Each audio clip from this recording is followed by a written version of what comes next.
What's up, YouTube? It's Kevin here, West Virginia Piper. In the words of Clark W. Griswold, long time never seen. Anyway, hope the music's not too loud. Setting the mood tonight with a little Frank Zappa. One of my favorites by far. Love Frank Zappa.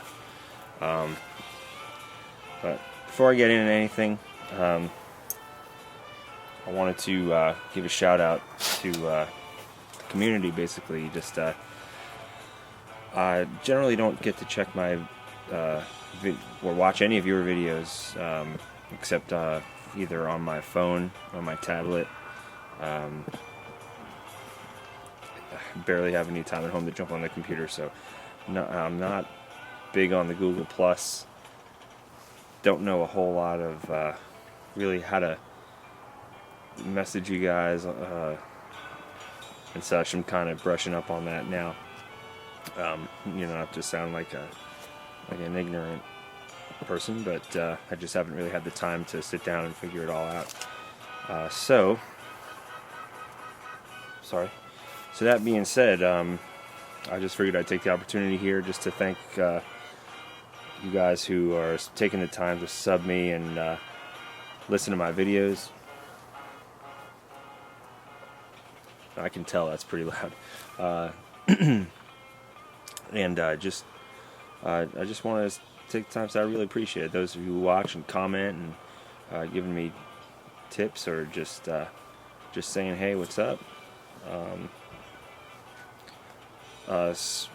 So real quick, not to sound like an Oscar speech, but Trav Spirit, first person who subbed to my channel. Hope you come back soon, man. We all miss you. Some of the other early subs, Matches, 860, Smoking Grandpa Bones, love hanging out with you, dude. Hans, fellow rookie smoker, Beans 316, fellow West Virginian, Boontar, Michigan Piper, Briarboy. You see, you're always surrounded by some cool gear, but I'd like to see some music videos from you, bud. Pipe Nutter, Burly Man, Okie Cigar and Pipe Smoker, J Piper, Pipe Poppy, Altopian, JS Pipes, Calenduro, Band of Briars, Pat Pope, DS Piper, Wiz D, Skeletal Piper. I'm sure by the time I get a peek at my channel, I've got other subscribers, and I apologize if I didn't get your name out there and shout you out there, but I will when I get the opportunity, I promise. But I do just want to say once again, thank you all so much for subbing and watching my videos here. And so with that out of the way, I wanted to give you all an update. If you watched my first video, my intro video, I put a question out there because I was concerned about one of my pipes. It was my David Jones pipe, my David Jones poker that I got, that I really loved the look of it, and was having issues smoking it. If y'all remember, it was with the strange mouthfeel I was having. And some of you responded to my videos, and I thank you kindly for taking the time to try to give me explanations on what it could possibly be. I thought of everything. You gave me some ideas. So I didn't really do anything different. I just gave it a chance to break in, and I am more than excited to say that this thing is smoking fantastically with no issues whatsoever. Now about 10 bowls in. It's everything I hoped it would be, and more.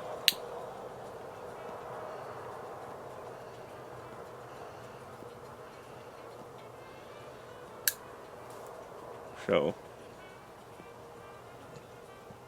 here's the update for you. Thank you again for your comments, and yeah, it's an amazing pipe. And I'm sure all of you've heard of David Jones, you've seen these pipes, and it smokes just wonderful. feels great in the hand. It's beautiful looking. And tonight, for the first time, I'm smoking some Seattle Pipe Club plum pudding, which is I'm really enjoying so far. Sorry about that, guys. Real nice, smooth tobacco here.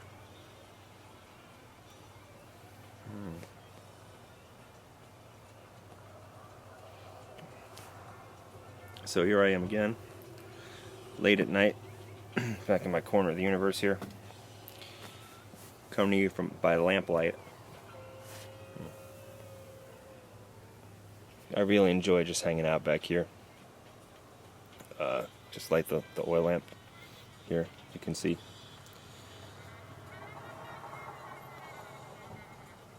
That is a Cold Blast oil lamp from W.T. Kirkman. Real nice lamp. Or,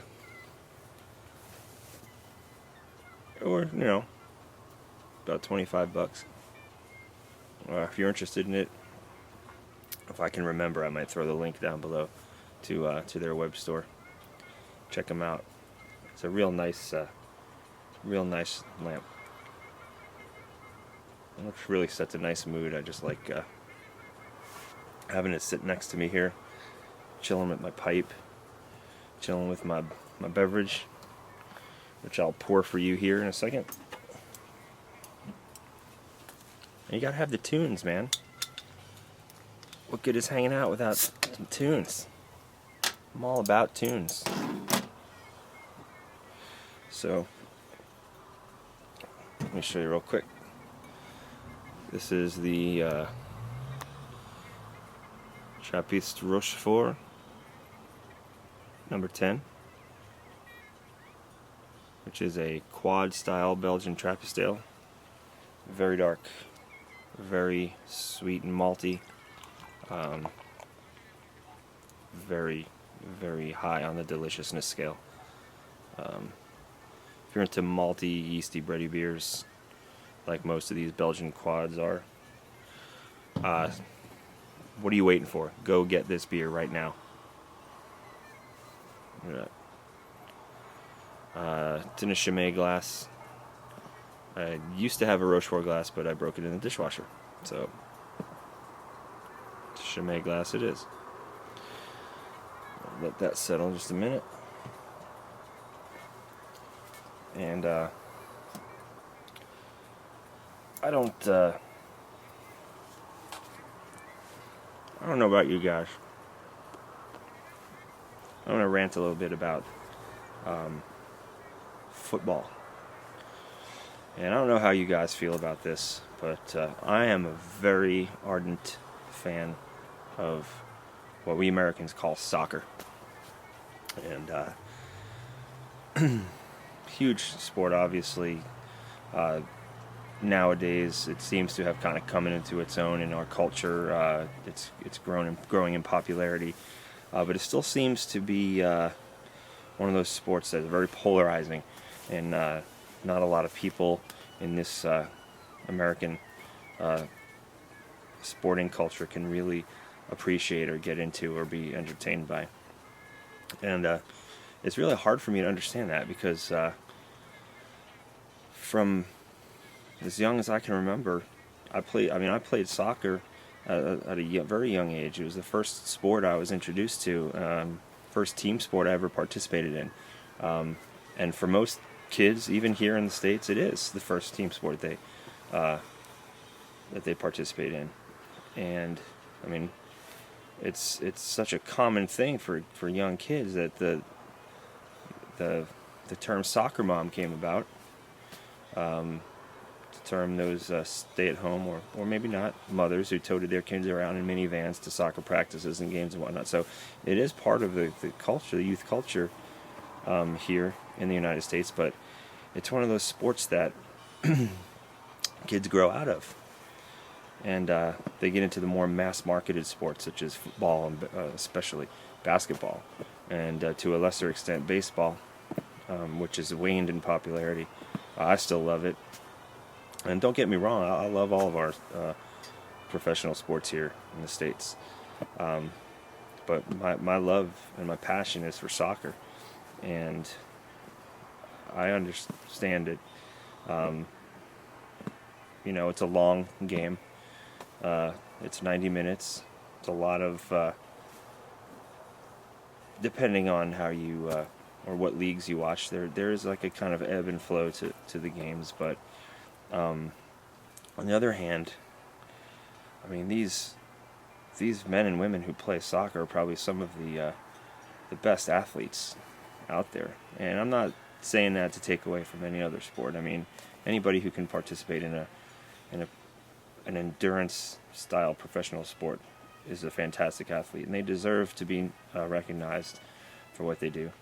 But soccer is, I mean, if you look at the tactics, and they're subtle, they're not so obvious. But if you watch a few games and you get involved in watching it on a regular basis, you start to pick things up and see the different formations and how some teams are sit back and defend and counterattack, or some teams how they play direct and straightforward attacking, or they play wide or narrow, and you kind of get an appreciation for that.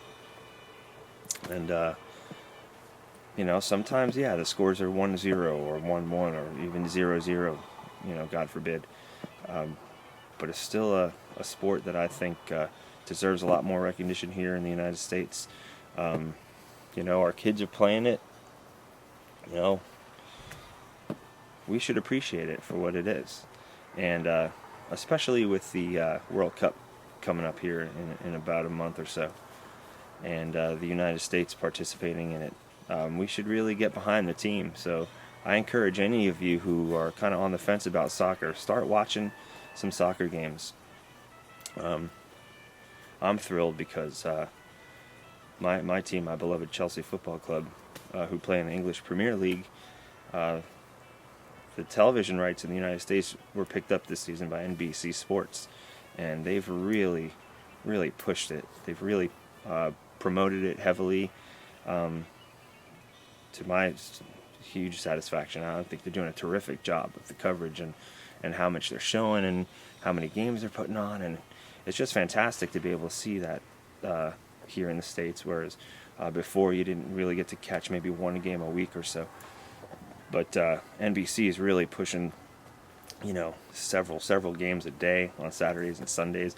If you go on their NBC Sports website and you're subscribed to cable or whatnot, you have access to all the games online. So the ones that are not broadcasting on television, you can still watch from your computer or your whatever mobile device you might have. So it's a real exciting time for me, I think, for the sport. And give it a chance, guys. Give soccer or football, as it were, a chance. I think I think we could really appreciate it, and especially get behind our men's national team as they come to compete in the World Cup here. I know most sane people would know that we really don't have much of a chance, even in the first stage where it's a group kind of round robin thing. We're against some tough nations, so we might not have a chance to get out of our group, but I think it's still a great opportunity to see how we do against some real heavily favored nations, and we have some great stars who play in some of those leagues across Europe, and so we have a talented, experienced squad. And who knows? I mean, we could surprise some people. So anyway, I hope I didn't bore you all too much as the sport of soccer seems to bore most Americans. But that's just how I feel. I'm a big soccer guy.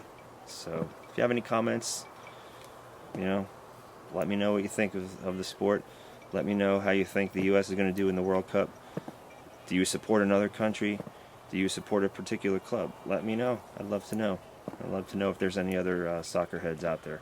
So anyway, that's all I got tonight. I'm going to finish enjoying my David Jones, listening to my Zappa, and I hope you'll have a great night.